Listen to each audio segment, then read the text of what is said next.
Gary Striewski just leveled the most backhanded, not even compliment. Tell the people what you just said to me. It was just an observation and a subsequent compliment. I walk in, and there's an air about the room that's a touch different. Can't quite pinpoint it, but then, I notice immediately something on Elle. Now, it wasn't her hair, wasn't her makeup. Elle, you always look wonderful. But I was like, why are you wearing jeans? I was like, you have something special before the taping? Gary just said, essentially, did you do something special that precipitated you wearing real pants on the show? So, Oh, listen, I mean, it wasn't that special because the jeans got holes in them. So I know that it wasn't very important, but I knew you had something prior to this. if I wasn't already down, Gary, I'll have you know, Talk to me. that in times of great stress and discomfort, I was raised in the sport. Welcome to the Elle Duncan Show with Gary Striewski. I get incredibly superstitious. And for weeks, who am I kidding? For a couple of years now, I've just chose the track pant route. I'm a big athleisure person. Sometimes, if I'm being honest, pajama pants will do. We have so much in common. But I've been doing that, and my Braves are yet again staring down the barrel of an incredible regular season ending at the hands of the Philadelphia Phillies. And so I said, you know what? When I went into that closet this morning, I'm going to put me on some jeans. Oh, I don't know if that's going to help or change the trajectory of this series. but it can't hurt. It certainly can't hurt because Although putting jeans on is painful across the board. it is. It's the worst pantaloon ever created. They're really uncomfortable. They were made for miners. Yeah.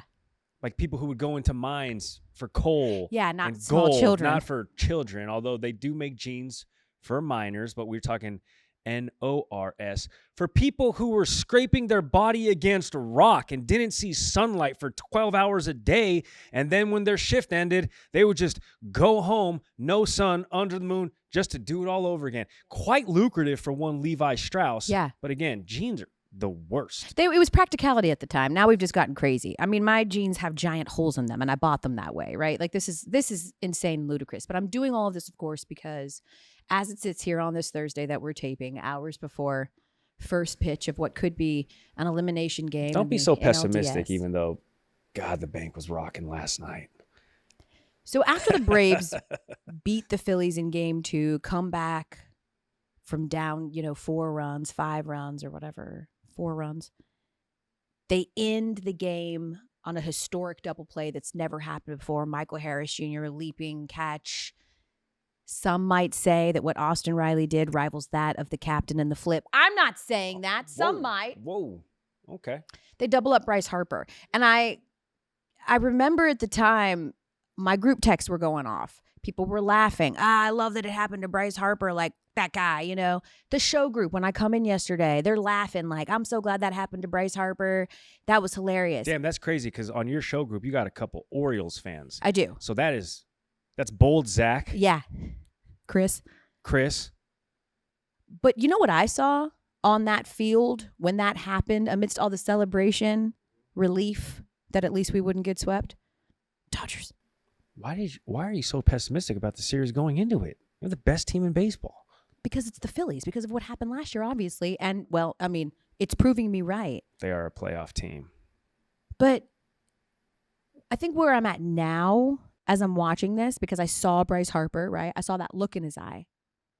It's that nightmarish, crazy, psychopathic. And by psychopathic, I mean for sports terms. Dialed in. He's got another switch. He was so angry. I was like, oh, no, they pissed him off. Because Bryce Harper has been very quiet in the postseason. He has. And they were still winning games without any contributions from him. And I was like, oh, no, they pissed him off. And then apparently Orlando Arcia of the Braves says something to Bryce Harper along the lines of like, appreciate you, Bryce, or something. Attaboy, Harper. Attaboy, Harper. Not into a direct mic, but apparently in the periphery. Yeah, of, sure. Allegedly, but Alleged, nobody's legendary corroborated things that we hear. until Arcia. Anyway. So then the Phillies wear the, Colorado shirts yesterday. Now it's personal. First of all, Quite ironic. now it's personal. You guys were in the World Series last year and you spent $200 million to get even better. It should have always been personal. The goal was always the World Series. And yes, this is going to be an upset if it doesn't go down the way that I hope, because of the 104 wins from the Braves, because of the historic lineup that has been largely quiet. But let's not act like this is David beating Goliath, guys. Like, shut the up. So this happens. Bryce Harper goes off 2 home runs, multi-home run game in the postseason. 6 home runs. I mean, it was exactly what I thought it would be. Just an onslaught of Philly terror. And I think most fans can relate to me. At some point when you're watching a game and the outcome is inevitable, you start spiraling. And you start raging and railing against the man and the machine. Oh. And by like the 4th inning, it's me and my mom, Tony, diehard Braves fan. And now all of a sudden, all the rules need to change. They need to change the rules. This is not fair. They should reseed in the postseason because the Braves earned the best record. And what did they get for that? They have to face the Phillies. That's unfair. They should face the Diamondbacks. They should get the lowest seed. They should never have to face the seed. This is on MLB. They're the ones that did that. Insert the Dodgers. Insert the Orioles. They should never have a whole entire week off between series because that makes you rusty. And that is not what you need in baseball. You don't want rest in baseball. It's not good in baseball. And so this is on MLB. It's not on the Braves. So when your mom said that, how did you react? Hell yeah, Mom. Hell yeah, Tony. Couldn't have said it better myself. Because that's what happens when you're a sports fan. When you can't take any culpability for the inability for your team to show up, you just blame everybody else, right? It's a societal problem. It's like, outside of sports. It is. It's like anybody watching Marcus Smart. If he's not on your team, you're like, will the NBA please intervene with this flopping? He's on your team. You're like, I want this. Laying out for the ball. Have you ever found sacrificing body? Have you ever found yourself so sad that you are seeking intervention from the man to help rescue your team? Not sad in that regard, Elle, Okay. because I think you speak to a larger epidemic that might be plaguing society, right? That's like people don't want to take responsibility for their own actions. So the Braves dug themselves into this hole. They're doing it. They're suffering the same fate that they put on teams all across the regular season. Nick Castellanos, 2 home runs. Bryce Harper, 2 home runs. Long ball from the Phillies. That's how the Braves made their butter all season, and now their bats have gone dormant. So listen, you got to own it. They're owning it, and they have a short runway to iron things out. To answer your question, changing rules on the fly. Not necessarily that, but before all of these rules changes that took place in MLB this year, bigger bases, pitch clock, I had the one solution that was going to speed up the game of baseball. It had nothing to do with the pitch clock. It had nothing to do with shifting. It had nothing to do with bigger bases. Do you know what the solution was? What? Eliminate 1 ball from the count. You shouldn't have to throw 4 balls to get a free base. Yeah. If your pitcher can't throw a strike in 3 opportunities. 3 opportunities, free base. That would have enticed pitchers to throw more strikes. They can control where they're throwing. Okay? It would have generated more offense. It would have saved pitchers' arms because they're getting 20, 30 balls thrown in the course of a game. I don't know why more people weren't on this. Maybe I was the initial brainchild of it and I just didn't have a platform at the time. But now I have the Elle Duncan Show. But now Major League Baseball doesn't need me. I know, they fixed it. I think they should still get away with do away with a ball. It's 3 balls, 3 strikes. So you think a full count should be 2-2? 2-2 is a full count? Yeah. Okay. Yeah. All right. I know it's going to take, it would take some getting used to. It's weird. It's weird. Cut a ball. Game times would be shaved in half. There used to be a rule that we would have at some tournaments, depending on the league or whatever, where you could only foul off a certain amount of balls and then you were out. I kind of was a fan of that. Although a big part of baseball is the ability to foul balls off until you can get the one you want, wear the pitcher down, make them stay throw more alive. Hey, pitches, stay alive. right? Choke up, stay alive. Stay alive as Choke long up, as stay possible. alive. So it is a part of, and I think that to your point, that's why maybe your pipe dream was met with so much resistance, because it is a deeply existential change to baseball, and I'm not sure they were ready for that. Are they ever ready? Is baseball ever ready for that? But they're not alone in the reseeding. It's just the NFL reseeds in the playoff. I mean, 100%. NHL's behind, NBA is behind. Yeah. I can also get behind, I guess, seeding, but that's the beauty of the game. Yeah. But again, the second season, you never know. It never knows what happens in October. Reseeding MLB's playoff format because my team's not benefiting from it. Okay. So you straight I don't give a shit about the seeding in MLB. I only want it to affect my team. I only want to pick and choose when it applies to me so that I don't have to face the Phillies anymore. Well, I'm going to be honest with you. I mean, based off how the Braves are not playing right now and the way that the Diamondbacks are playing, you probably would have the same outcome whether it was reseeded or not. See, I don't receive that, though, because the Diamondbacks are not in our division. And there's something different about playing your division rival. They know us well. We know them well. The Phillies are one of the best teams in baseball, period. We should not have been forced to play them. Sometimes, though, something happens. It affects your team. You rage against the machine. Yep. You get what you want. Put jeans on. You put your jeans on. You get what you want. And it is a total and complete cluster. Insert the New Orleans Saints. Fresh off a year where they were embarrassed in the Minneapolis Miracle. The Saints are ready for revenge. Mm-hmm. The Saints go marching down the field. The Saints are facing the Rams in the playoffs. And then Rams corner, Nickel Roby Coleman decides, I'm just going to lay Tommy Lee Lewis out, the Saints receiver. Oh, wait, ball's not there. Whatever, still laying him out. He would admit later on, yeah, I figured it was better to get the pass interference call than to let him score a touchdown. Only there was no pass interference call. What flag? Because they missed it completely. I think most of you remember this if you're a sports fan. Where the hell are you going with this? Because of that, they lobbied, the Saints, to change the pass interference rule. We should be able to review it, they said. So the league instantly makes a change after that game. Okay. They're like, this can't stand. The Saints didn't end up getting to go and continue the postseason because of this no call, so we're going to fix this. Mm-hmm.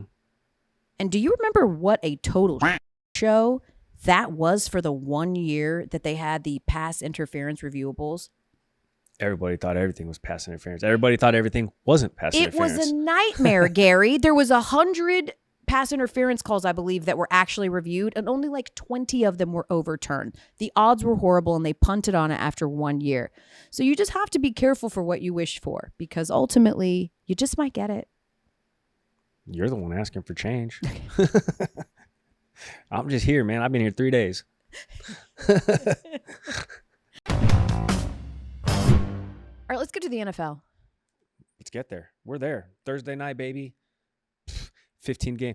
Yo, I definitely was not going to be talking about the Thursday night game. It involves the Broncos. Here's the thing. This morning we had a bunch of, teases, bump tease. We're going to commercial break, so we tease what's ahead, what we're going to be talking about when we come back from commercial. And I had to read a bunch of them. The Broncos 15-game losing streak to the Chiefs.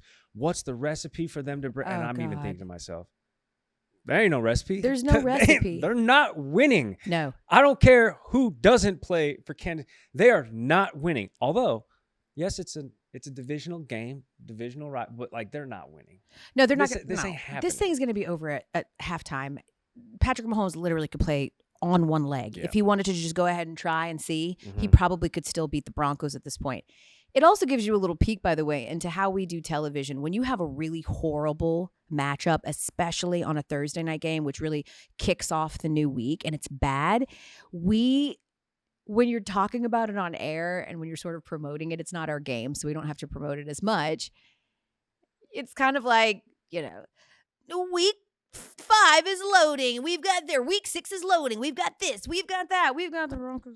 Dan Orlovsky, what possibility do you give the Broncos in upsetting the Chiefs if that were to ever happen, which was obviously a question that you have to ask our NFL analysts.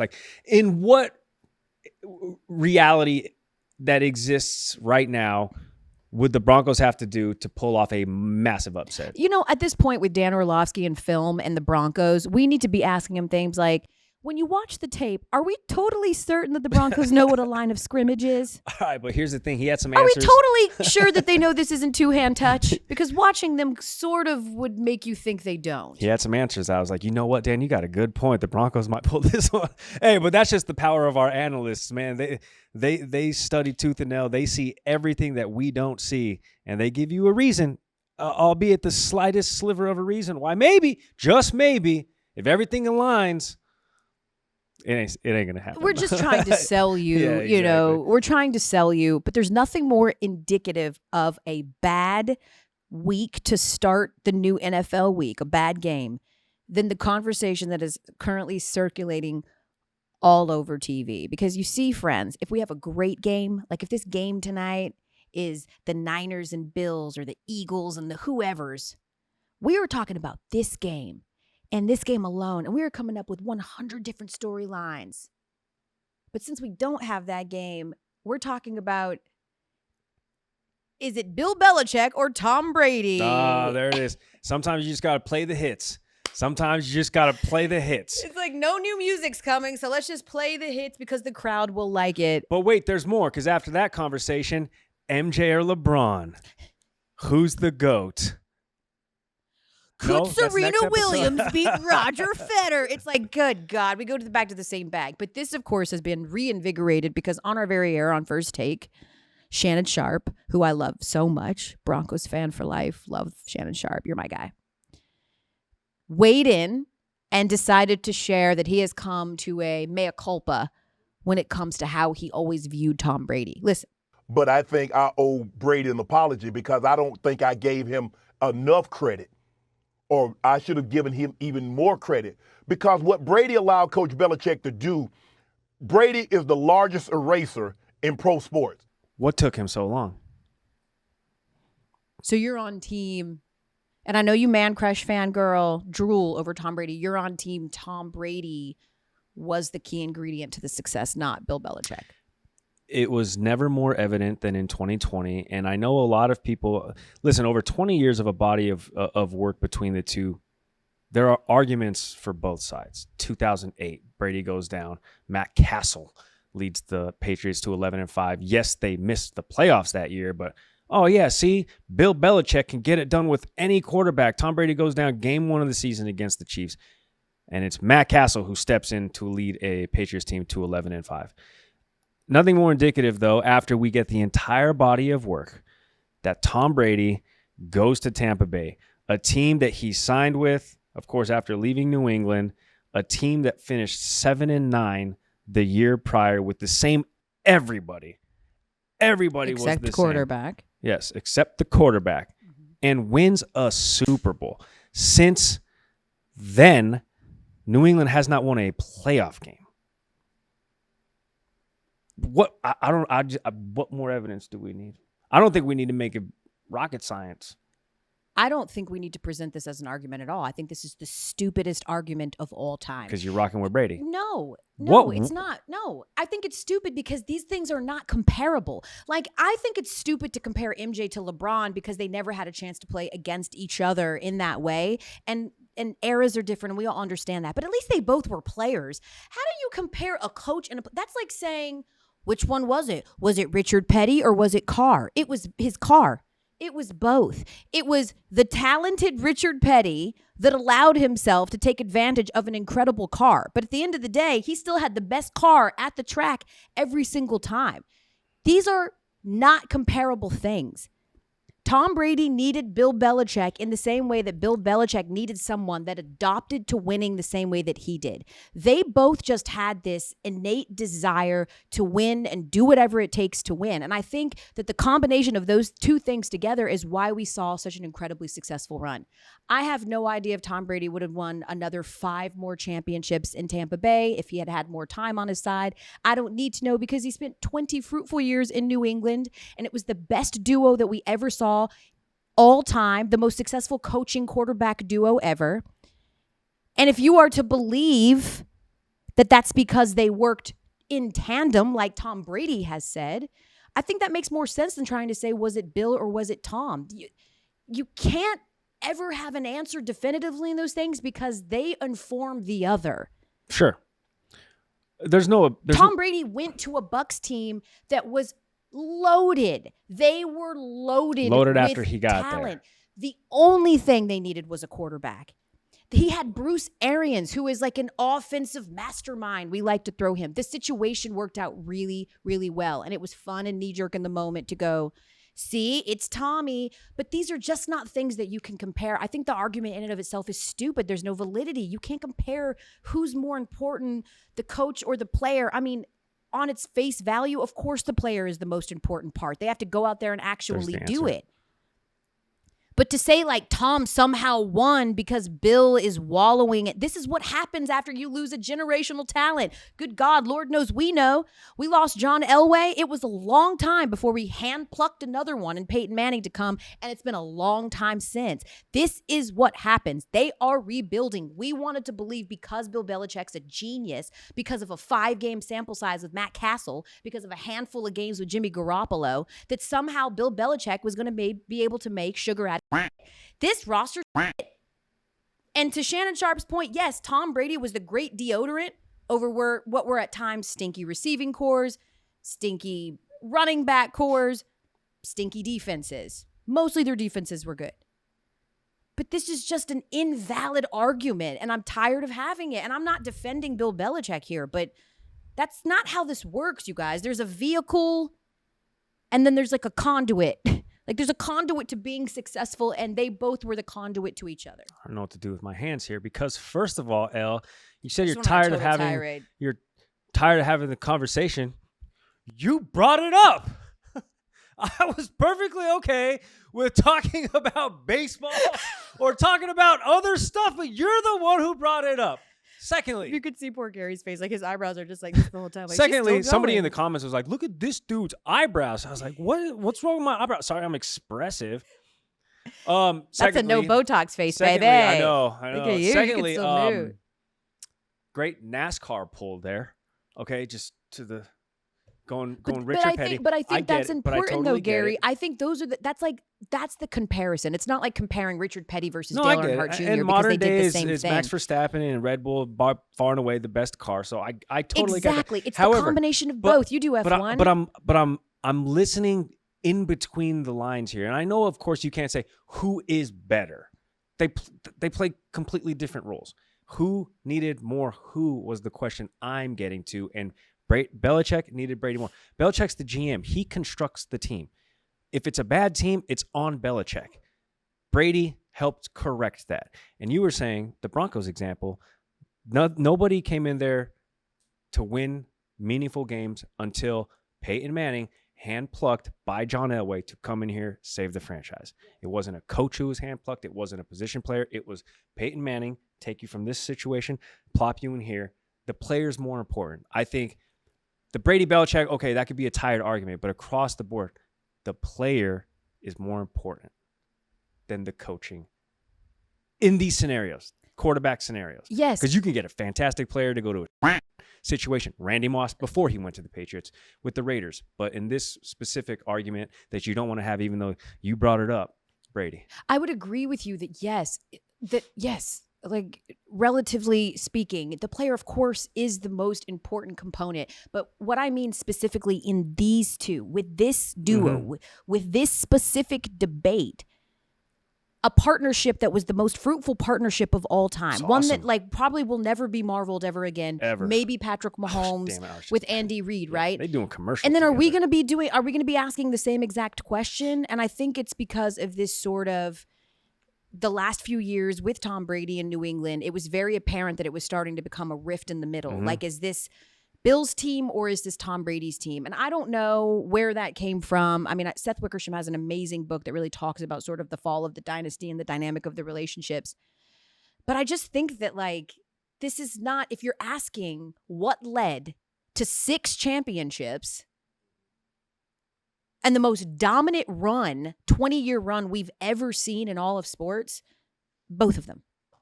That's what led to it. Both of them in conjunction with either one of them I think could have won on their own. I don't think either one of them wins 6 without each other. They both fed each other. Can't have soup without the sandwich. What? Do we agree that $10,000 is a very small price to pay No. To be able No. to be able to on primetime television hit pay dirt and lift your shirt with a shirt that says Dallas on it as you're playing one of your biggest rivals. Yeah. George Kittle probably will be fined 10 racks for that. You're not supposed to have personal messages. Yeah. You're not supposed to reveal stuff like that. Yep. And so they beat the brakes off San Francisco. Dallas. I mean, crushed them. Yeah, Dallas. Smoked them. They beat the brakes off Dallas. They can't beat themselves. He reveals the shirt. It's awesome. And now he's getting fined. 10,974 smackaroos. Dropping the bucket for You that just guy. remember that number off the top of your head? Elle, you know, What are you, a Rain Man? we're sports journalists. Contrary to popular belief, we know a little about a lot. That's how I describe my job to people. Like, how much do you have to know? You have to know a little about a lot. Mhm. And in some of those buckets, you should know a lot about a lot. Yeah. But anyway, I always say jack of all trades, master of none. boom, that one too. Yeah, that's a Yep. good one. But I believe that petty is the perfect place to shade when you're on top. I have been vocal about this. I am always campaigning that if you are the top dog, you get to be petty. You get to be a graceless winner. You get to talk.